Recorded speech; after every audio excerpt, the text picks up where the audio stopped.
দেশের ২৬তম প্রধান বিচারপতি হচ্ছেন জুবাইর রহমান চৌধুরী। সোমবার সব আনুষ্ঠানিকতা শেষে তাকে নিয়োগ দিয়েছেন রাষ্ট্রপতি। বাকি শুধুই আনুষ্ঠানিকতা।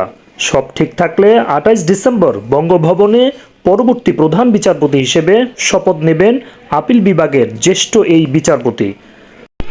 ছাত্র জনতার অভ্যুত্থানে ৫ই আগস্ট শেখ হাসিনা পালিয়ে যাওয়ার পর একজন বাদে আপিল বিভাগের বাকি সব বিচারপতি পদত্যাগ করেন।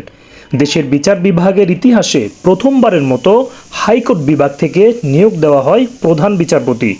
তবে ২৭ ডিসেম্বর বর্তমান প্রধান বিচারপতি ডক্টর সৈয়দ রেফাত আহমেদের শেষ কর্মদিবস।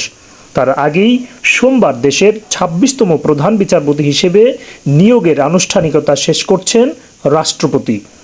অপেক্ষা শুধুই গেজেটের, যেখানে সংবিধানের ৯৫ অনুচ্ছেদ অনুসারে রাষ্ট্রপতি গেল বছরের ১৩ই আগস্ট আপিল বিভাগের বিচারপতি হিসেবে শপথ নেওয়া জুবাইর রহমান চৌধুরীকে পরবর্তী প্রধান বিচারপতি হিসেবে নিয়োগ দিয়েছেন। শপথ নেবেন ২৮ ডিসেম্বর। ব্যক্তিগত জীবনে জুবাইর রহমান চৌধুরী ছিলেন তৃতীয় প্রজন্মের আইনজীবী, আর বিচারপতি হিসেবে দ্বিতীয় প্রজন্মের। আইন অঙ্গনে তার বিচরণ ৫.৫ দশকেরও বেশি।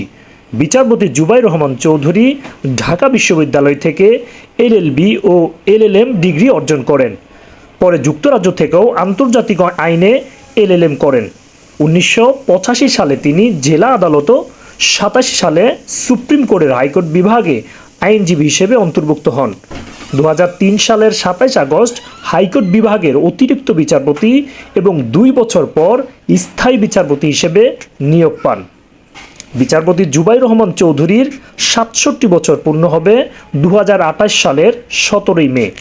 সংবিধান অনুসারে সেদিন তিনি অবসরে যাবেন।